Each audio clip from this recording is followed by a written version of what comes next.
দাঁড়াও দাঁড়াও, থালি শুরু করার আগে সকলকে জানাই শুভ নববর্ষ। নতুন বছর তো শুরু হয়ে গেল গো। তোমাদের কেমন কাটছে আজকের দিন কমেন্টে জানিও, আর কে কী কী খেলে সেটা জানাতে ভুলুনি। আমি কিন্তু আজ এক জমজমাট থালি হাজির করেছি তোমাদের জন্য, একদম নববর্ষ স্পেশাল। প্রথমে বাটি চাপা ভাত নিয়েছি, এত গরম ছিল না, বাটিটাকে একদম চাপা দিয়ে ঘুম পাড়িয়েছিলাম ভাতটাকে, উপরে একটা কাঁচা লঙ্কা, সাথে ছিল করলা আলু ভাজা।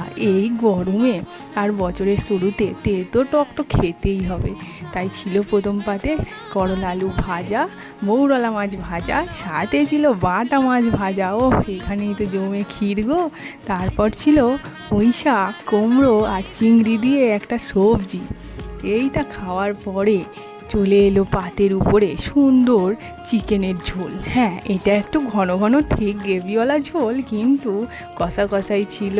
সাথে আমের চাটনি, আর ছিল মিষ্টি দই, আর দুটো বড় সাইজের গোলাপ জামুন, আর স্যালাডে শসা পেঁয়াজ। দেখো তো এই নাঞ্চের থালিটা নববর্ষের জন্য কেমন, জানাতে বলুনি।